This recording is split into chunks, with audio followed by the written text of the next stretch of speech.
안녕하세요. 벨라레스 선교 수도의 주 바루스 세입니다. 성부와 성자와 성령의 이름으로 아멘. 34번째 강의로서 잃었던 아들, 탕자의 비유죠. 누가복음 15장 11절에서 32절까지의 말씀을 가지고 시작하도록 하겠습니다. 복음 내용이 이렇습니다. 아들이 둘이 있는데 작은 아들이 어느 날 아버지께 자기 재산을 미리 상속해 달라고 합니다. 그래서 자기 몫을 가지고 다른 고을로 가서 흥청망청 쓰다가 망해버립니다. 그래서 먹을 게 없어서 돼지 치는 집에 가서 일을 하게 되는데 지엄나무 열매, 돼지가 먹는 열매를 그걸로 배를 채우려고 해도 채울 수가 없습니다. 그래서 이렇게 얘기를 합니다, 아들이. 굶어 죽게 되었구나. 아버지 집에는 그 많은 일꾼들이 먹고도 남을 식량이 많은데 자기는 다행해서 이렇게 해서 굶어 죽게 되었구나. 그렇게 한탄을 하면서 아버지께 돌아가자. 가서 아버지께 용서를 빌어야지. 그리고 나서 탕자가 아버지를 찾아 나선다는 복음 내용입니다. 작은 아들이 저 먼 발치에서 아버지를 찾아옵니다. 아버지가 먼 발치에서 작은 아들을 보고 뛰어가서 입을 맞추고 축복을 해주고 반지를 끼워주고 새 옷을 입고 또 종을 시켜서 살찐 송아지를 잡으라고 그럽니다. 그래서 잔치가 벌어지죠. 그래서 한참 먹고 있는데 큰아들이 돌아옵니다. 큰아들이 화가 머리끝까지 났습니다. 아버지한테 이렇게 얘기합니다. 아버지, 저한테는 그렇게 아버지 밑에서 여지껏 빼빠지게 일하고 충성을 다했는데 새끼 염소 한 마리 안 주시더니 어떻게 여자 그렇게 다 상진하고 함부로 산 아들 그놈이 오니까 살찐 송아지를 잡아주다니요. 너무 억울합니다. 그러니까 아버지가 얘야 내 것이 다 네 것 아니냐. 그리고 오늘 내 동생은 죽었다가 다시 살아왔다. 그러니 오늘 잔치를 베풀고 이렇게 하는 것은 당연한 일 아니냐. 들어가자 하고 달랩니다. 이 두 아들의 장면을 보면은 인간 눈으로 보면 큰아들이 맞습니다. 그렇죠. 자기는 충실히 살았고 열심히 살았고 헛된 짓 안 했는데 헛된 짓 하는 아들이 아버지의 사랑을 받아야 하고 자기는 사랑을 못 받는다는 것에 대해서 당연한 얘기라고 우리가 생각해야 합니다. 그런데 여기에서 제가 항상 얘기하지만 하느님의 사랑 방법하고 인간의 사랑 방법이 다르다는 겁니다. 그러니까 하느님의 사랑 방법은 인간의 사랑 방법하고는 하늘과 땅만큼 격차가 있습니다. 아버지가 이렇게 얘기하죠. 죽었던 아들이 살아왔다. 하느님의 자비를 가장 잘 나타내는 장면이죠. 결국에 우리가 이렇게 보면은 아버지가 원하는 것은 재산이 아니었다는 거예요. 우리 인간은 항상 무엇을 할 때 물질을 앞에 두고 그 사람을 평가하죠. 그런데 하느님께서는 그것을 평가하는 것이 아니라 그 사람의 잘못된 삶을 회심해서 반성하고 회심으로 돌아왔다는 것을 기점으로 하고 있다는 거예요. 그러니까 우리가 가톨릭 신앙인들이 복받은 게 뭐냐면 막 죄를 지으라는 게 아니라 우리가 실수해서 죄를 짓잖아요. 지면은 우리는 고백성사를 보고 하느님께 용서를 청할 수 있는 태로가 있다는 거예요. 태로가.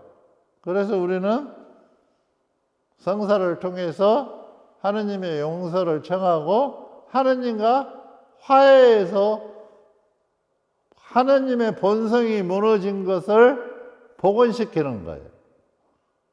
제가 지난주부터 하느님의 본성을 얘기했죠. 선함이 무너진 것을 복원시켰다는 거예요. 그래서 지금 이 탕자의 비유에서도 아버지가 기뻐하시는 것은 뭐냐면 그 본성이 무너진 것이 다시 복원됐다는 거예요. 그래서 다시 살아났다, 이 표현을 쓰는 것입니다. 비록 작은 아들은 모든 것을, 모든 재산, 모든 것을 탕진하고 잃어버렸지만 재산보다 더 귀중한 것을 깨달았습니다. 아버지의 자비로운 마음을 알았다는 것입니다. 아버지 집에 가면 그렇게 아버지의 사랑을 받을 수 있다는 것을 알았다는 거죠. 이것이 매우 신앙생활 하면서 우리가 중요한 겁니다.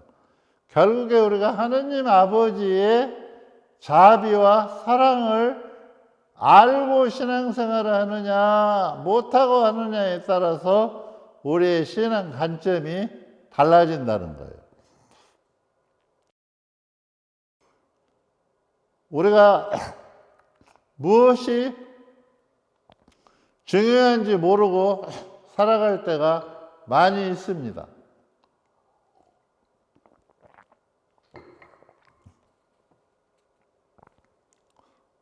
그 다음 장면은 아버지가 아들을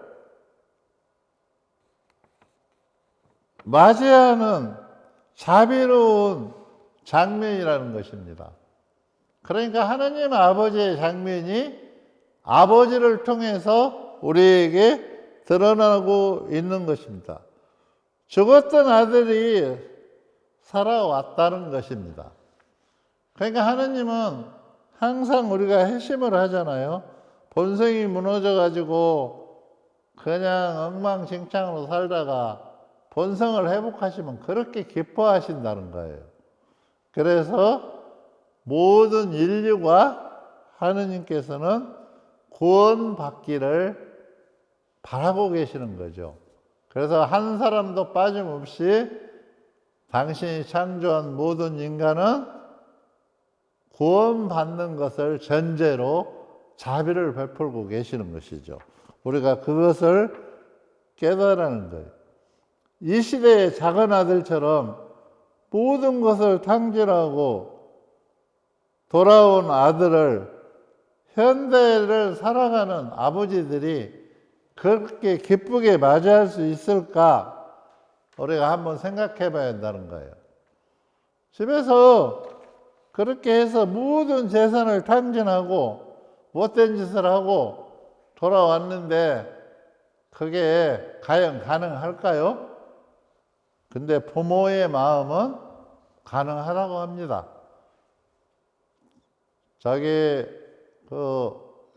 제가 들은 옛날에 얘기를 들어보면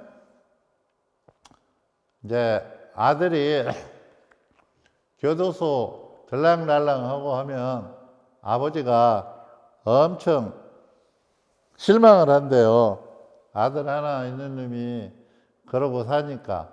그런데 그 아들이 어느 날 생일이라고 몇 년 만에 불쑥 나타나가지고 뭐 선물 내복 한 벌 사가지고 이렇게 나타나면 아버지가 그 아들을 보면서 그런 생각을 한다고 그래요.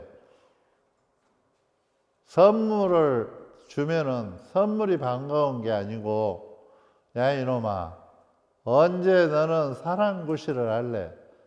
그러니까 하느님의 본성을 언제 찾을래? 이렇게 묻는 거죠. 그러면은 이제 말을 안 하는데 기가 막혀서, 그러면은 저기 그 엄마가 이제 아들을 데리고 방으로 가면, 갔다 오면 아버지가 묻는 게 있답니다. 어떤 아버지든지. 그렇게 못된 아들이 돌아와도 애 밥이나 먹고 다녔는지 모르겠다, 밥 챙겨줬냐고 이렇게 묻는데요. 아무리 못된 아버지라도 그게 부모의 마음이라는 거예요. 그러니까 거기에다가 우리 하느님 아버지는 그 마음, 부모들의 마음을 다 합쳐도 하느님의 자비로운 마음을 따라갈 수가 없어요.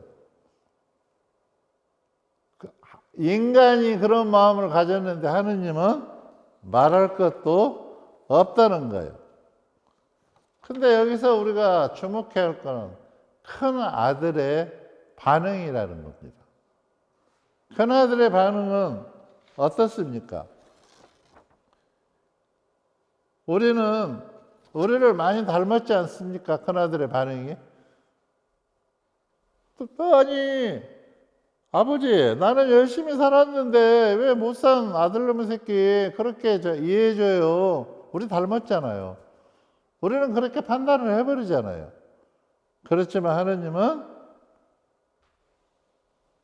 당신의 본성이 무너진 아들이 본성을 찾아서 돌아온 것에 대해서 죽었던 사람이 살았다고 그렇게 기뻐하시는 그 모습을 큰아들은 이해하지 못한다는 거예요. 그러니까 뭘 얘기하냐면, 인간은 가지고 있는 게 한계가 있기 때문에 하나님의 뜻을 다 살필 수 없다는 거예요. 친구들과 염소 새끼 한 마리 안 주더니만 탕진 방탕한 아들을 이렇게 준다고 투덜거리는 아들의 모습에서 오늘을 사는 우리들의 모습이 거기에 많이 들어 있습니다. 큰아들은 아버지와 함께 살아도 아버지의 큰 마음과 아버지의 큰 뜻을 깨닫지 못하고 사는 것이 문제가 있죠. 그래서 우리가 신앙생활을 하면서 하느님의 뜻을 못 찾을 때가 많아요. 그래서 우리가 엉뚱한 짓을 하고, 그러니까 그 작은 아들도 결국에 아버지의 마음을 처음에는 몰랐잖아요.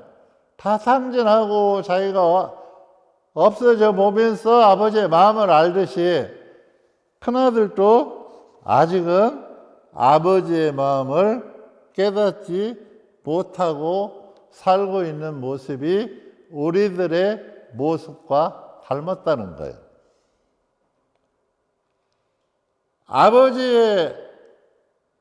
아버지의 마음은 탕진한 재산에 있는 것이 아닙니다. 아버지의 마음이 아들 재산 탕진한 게 있는 게 아니고, 어디에 있냐면 아버지의 마음은 오직 바른 사람이 돼서, 선한 사람이 돼서 돌아왔다는 데 있는 거예요. 근데 우리 인간은 항상 무엇을 생각할 때 물질을 먼저 생각해 버리죠.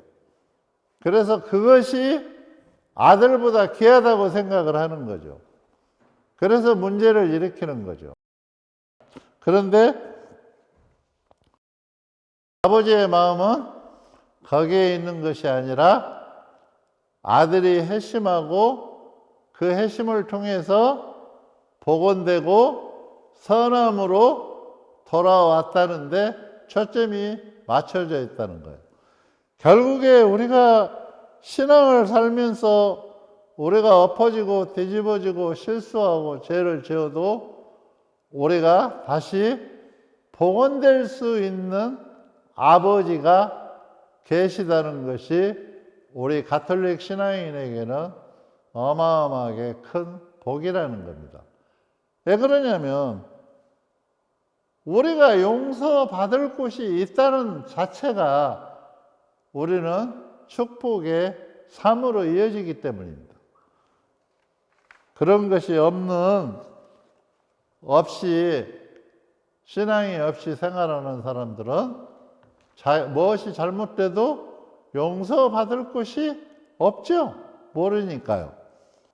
아버지가 회개하고 돌아온 자가다를 마음을 보는 것입니다. 그래서 내 동생이 죽었다가 살아났다 이렇게 얘기하는 겁니다. 그래도 형은 그 말을 잘 못 알아듣고 있습니다.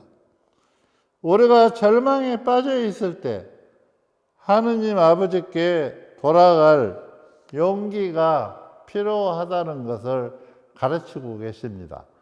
저는 어려움을 겪고 있는 많은 신자들, 절망 속에 허덕이고 있는 신자들, 지금도 하느님을 외면하고 쉬고 있는 교우들 부탁드립니다. 돌아가십시오. 아버지께 돌아만 가신다면 아버지께서는 당신의 선한 마음으로 돌아온 것을 보시고 아무것도 묻지 않을 것입니다. 그리고 앞으로 당신들이 걸어가야 할 바른 길을 가르쳐 주시고 축복의 삶으로 이어주실 것입니다. 저는 수도생활과 신앙생활을 하면서 선교사로 살면서 많은 회심을 통해서 아버지를 찾은 신자들을 많이 보게 됩니다. 어떤 분들은 가지고 있던 오늘 탄자만이로 재산을 다 잃어버리고 하느님을 찾은 그런 가족들도 보았습니다. 또 어떤 사람들은 어떤 큰 사고로 가족을 잃고 하느님을 찾는 그런 가정도 보았습니다. 또 어떤 사람은 불효한 사고를 당해서 자기 몸이 만신창이가 됐는데 그 안에서도 하느님을 발견하고 그러한 몸으로 하느님을 찬미하고 살아가는 몸이 불편하신 분도 보았습니다. 또 어떤 분은 눈이 안 보이는데도 들을 수 있는 청각이, 그러니까 귀가 더 잘 들려서 하느님께 감사와 찬미를 드리며 살아가는 신자, 시각장애들도 보았습니다. 시립병원에서 근무할 때 거기에 많은 폐병 환자들이 거기에 죽음을 맞이하러 들어옵니다. 그런데 거기에 우리 신자가 한 해에 한 70명 정도 됩니다. 그러면 1년 되면 5, 6분 남기고 나머지는 다 돌아가십니다. 그런데 그 돌아가시는 모습 속에서도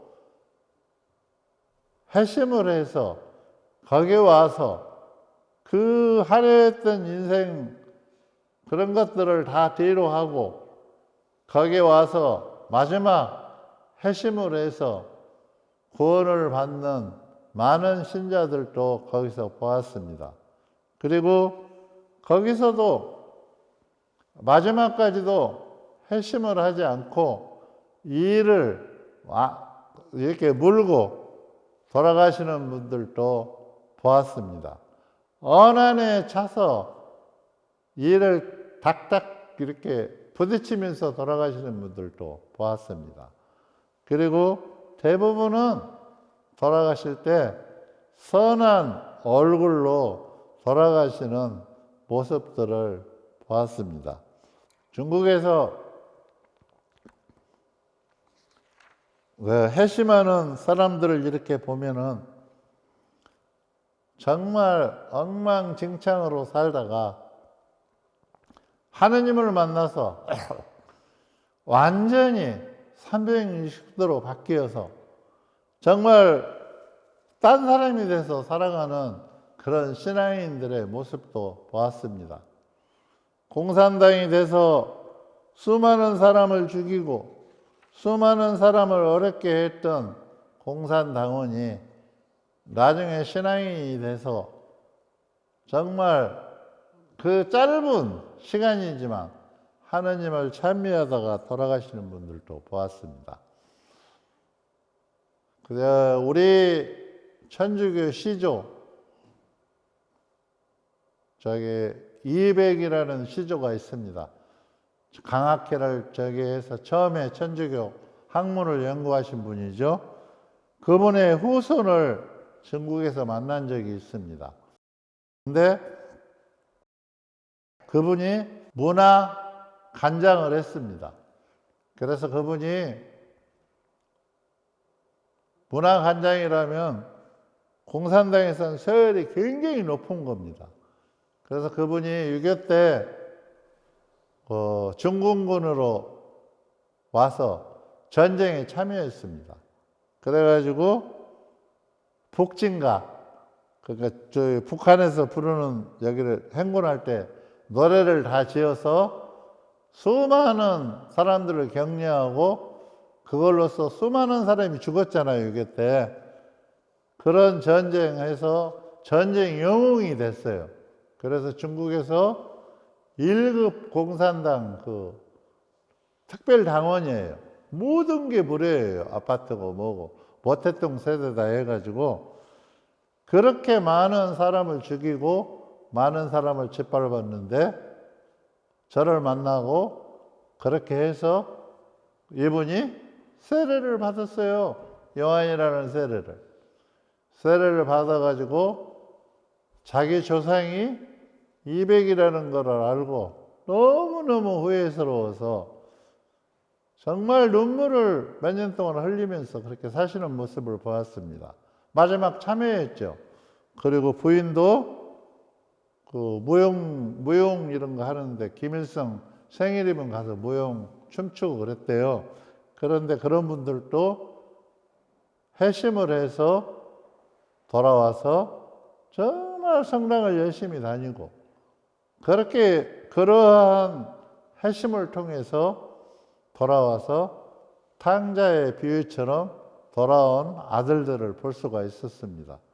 그분이 문화관장으로 하면서 공산당 앞잡이가 돼가지고 자기 할아버지는 천주교 시조인데 당신은 그게 할아버지가 천주교 시조인지도 모르고 공산당이 돼서 중국에서 6.25 때 그렇게 많은 사람을 죽였대요.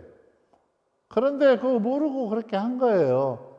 그런데 나중에 저희를 만나가지고 그걸 알고 나서 한국도 이렇게 나오고 그랬는데 그분이 요한이라는 세례명을 받아가지고 얼마나 열심히 당신 나름대로 선교를 하면서 사람들을 교화시켰는지 몰라요. 그리고 그분이 한마디 하니까 그 말에 힘이 있죠. 워낙 높은 사람이 그렇게 하니까. 그래서 많은 교우들을 인도하고 그러한 탕하에서 돌아와서 오히려 더 훌륭한 그런 신앙인의 모습으로 마지막 여생을 사시다가 돌아가시는 분도 보았습니다. 그리고 우리 성인 성녀들도 보면은 성인전에 보면 회심자라고 나옵니다. 회심자는 다 탕자의 비유에서처럼 그런 회심자들입니다. 그렇게 잘 못 살다가 봉헌돼서 와서 성인까지 된 회심자들이 꽤 있습니다. 그러니까 결국에 우리가 하느님의 자비라는 것은 인간이 지은 죄를 옳고 그렇고 따지는 게 아니라 네가 그 죄에 참여만 하면 무조건적으로 용서하시는 하느님의 자비를 우리는 감사하게 생각을 해야 합니다. 우리가 지금 우크라이나, 러시아 이렇게 전쟁을 하고 있습니다. 그런데 잘 보십시오. 러시아가 하느님을 믿는 정교회, 천주교죠. 그런데 푸틴도 다 신자예요. 그런데도 하느님 두려운 줄을 모르고 전쟁을 일으켜서 많은 사람들을 죽게 지금 만들고 있어요. 그러니까 결국은 무엇을 얘기하는 거예요? 우리가 상자의 아들처럼 회심하지 않으면 우리도 똑같은 나락에 떨어질 수밖에 없다는 거예요. 저는 푸틴 회심하기를 바라고 있어요. 왜 그러냐면은 너무나 많은 사람이 죽어가고 있으니까. 그래서 그런 분들이 또 회심을 통해서 반대로 많은 사람을 살릴 수도 있죠. 중국에 많은 회심자들이 있는데 그 중에 회심자들이 어떤 회심자들이 많냐면 문화혁명 때 이렇게 정부에 협조해가지고 천주교를 박해한 신부들이 있어요. 아주 못된 짓을 한 사람들이.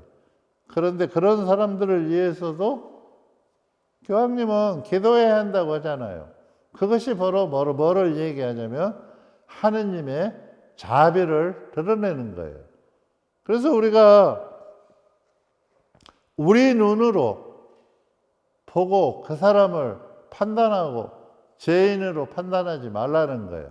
우리는 누구도 죄에서 벗어날 수 없고 누구도 그 죄에서 벗어날 수 없기 때문에 누구를 판단할 수 있는 권한이 없어요.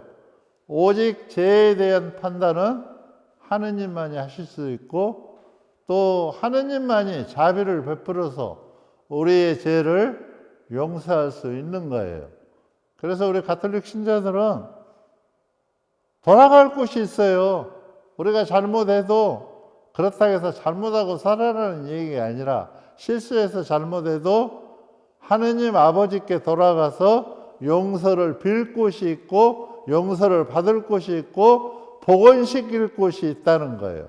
그래서 우리가 하느님이 준 본성을 우리가 무너졌다가도 우리는 우리의 선택에 따라서 다시 복원시키고 하느님과 하나 되어서 신앙생활을 할 수가 있는 거예요. 여러분들 우리 복된 사람들입니다. 그래서 언제나 감사하는 마음으로 살아가시기를 부탁드립니다. 감사합니다. 성부와 성자와